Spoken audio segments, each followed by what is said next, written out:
adik-adik. Nah, hari ini kita mau ngapain nih teman-teman? Hari ini kita sama-sama akan mempelajari pelajaran bahasa Indonesia yang tentunya bermanfaat bagi kalian. Kami akan membahas tentang wawancara, pantun, dan laporan pengamatan. Perkenalan nama dulu yuk. Nama saya Shana. Saya Lakshmi. Saya Lave. Dan saya Kenneth. Wah, materi kita hari ini seru banget. Yuk, langsung aja. Pertama-tama, kakak akan menjelaskan mengenai pantun. Pantun adalah sebuah karya yang mempunyai rima dan irama yang indah. Selain itu, pantun juga mempunyai makna yang sangat penting. Ciri-ciri dari pantun. Pantun terdiri dari satu bait. Baris pertama dan kedua merupakan sampiran, baris ketiga dan baris keempat merupakan isi. Satu bait pantun terdiri dari 4 baris, dan pantun memiliki sajak A, dan AB. Satu baris pantun terdiri dari 8-13 suku kata.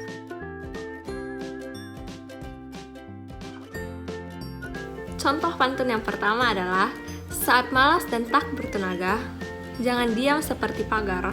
Sebaiknya lakukan olahraga agar peredaran darah menjadi lancar. Sekarang, ayo kita berlatih.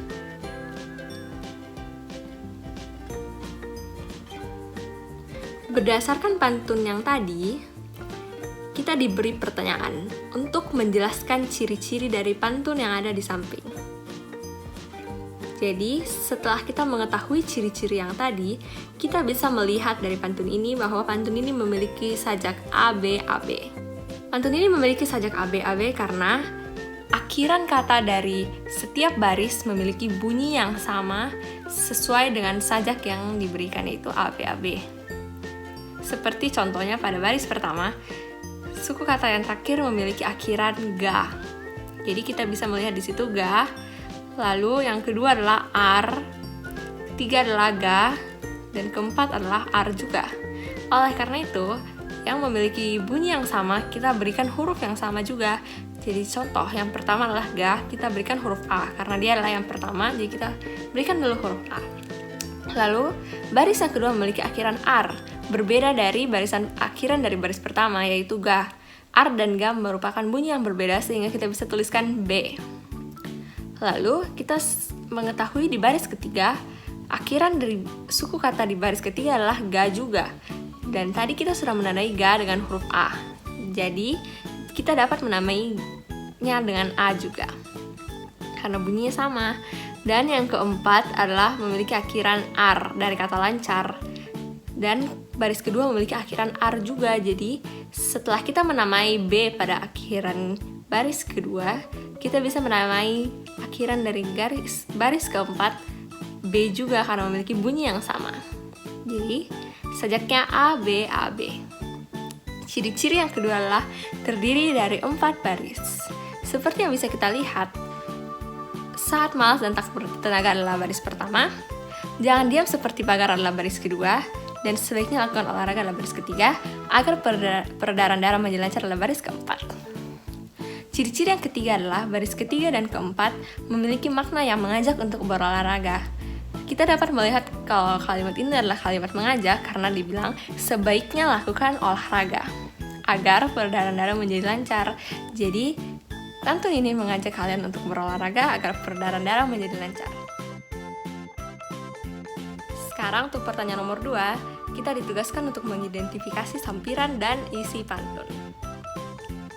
Baris pertama dan baris kedua merupakan sampiran sebab tidak memiliki arti yang bermakna.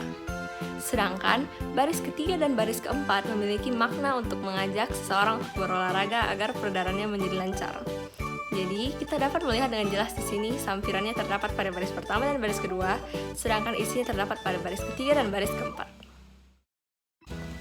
Untuk pertanyaan nomor 3, kita ditugaskan untuk mencari tahu apa amanat dari pantun di samping. Seperti yang telah tertulis di bait ketiga dan keempat, amanat yang bisa diambil adalah lakukanlah olahraga agar peredaran darah menjadi lancar. Nah, sekarang kalian sudah mengerti kan tentang pantun? Sekarang tugas kalian adalah membuat satu pantun yang melengkapi ciri-ciri yang sudah dijelaskan tadi. Kalau begitu, selamat mengerjakan. Halo, mari kita lanjut ke bagian wawancara.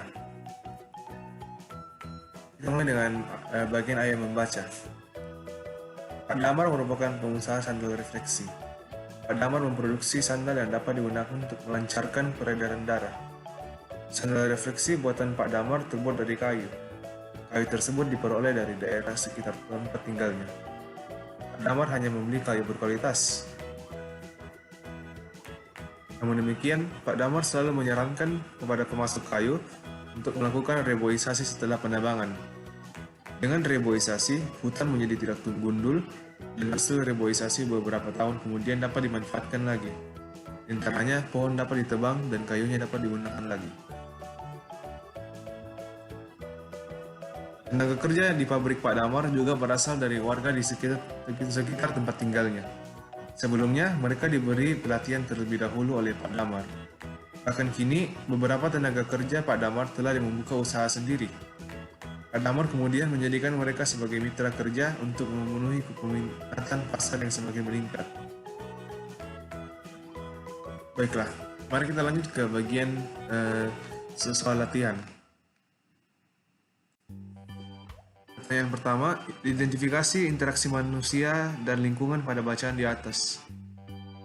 Interaksi antara manusia dan lingkungan itu seperti penebangan pohon untuk kayu yang akan digunakan untuk produksi sandal di pabrik.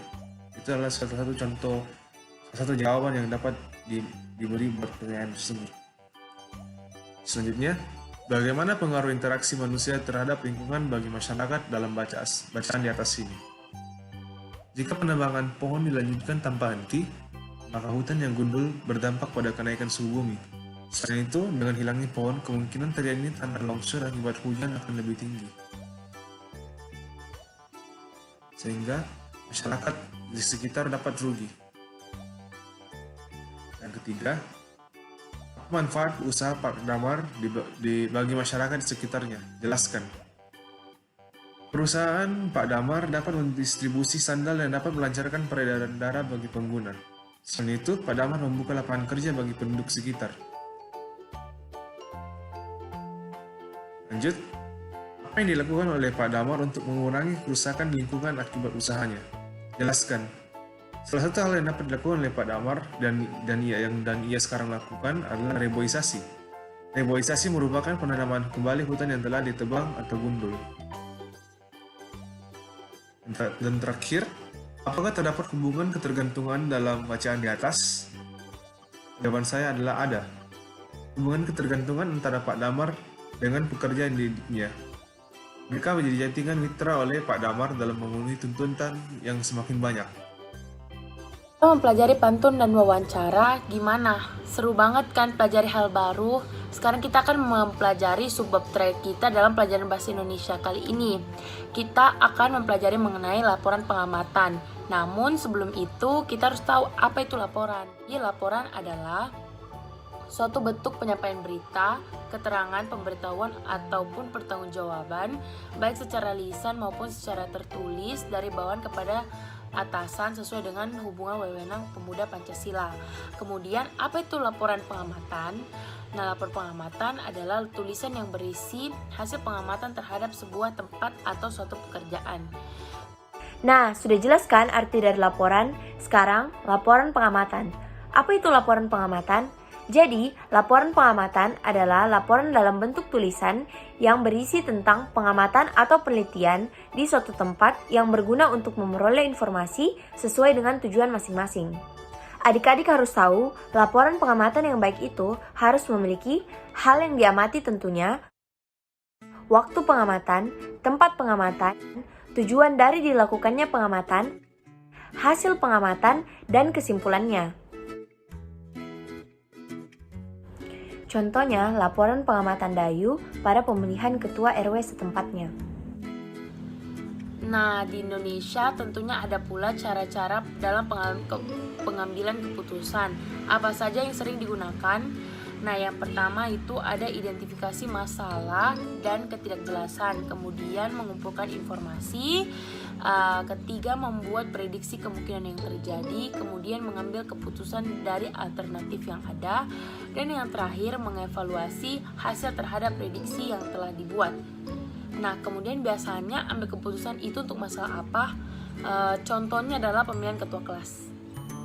Kalau ada pemimpin pasti ada warganya. Nah, tanggung jawab pemimpin itu kan untuk memimpin dan mengatur. Kalau tanggung jawab kita sebagai masyarakat itu apa?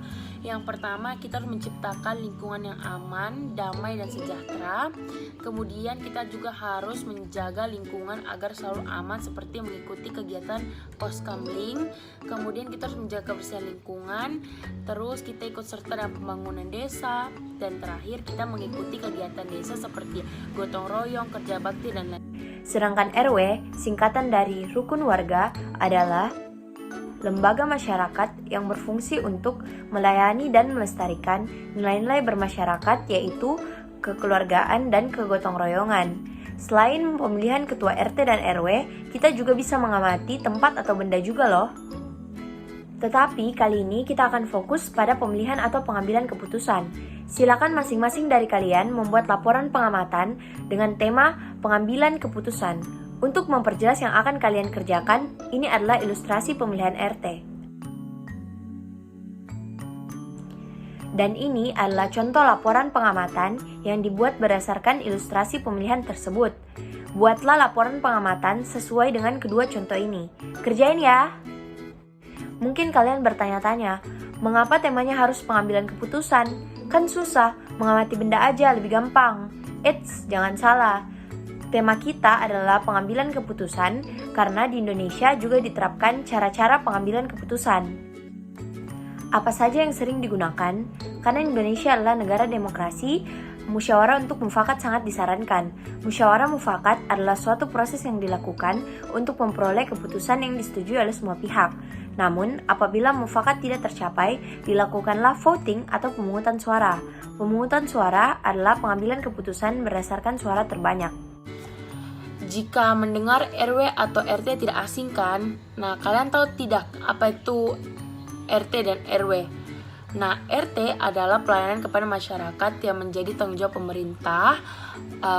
RW dan lurah memelihara kerukunan hidup warga, menyusun rencana dan melaksanakan pembangunan dengan pengembangan aspirasi dan swadaya murni masyarakat.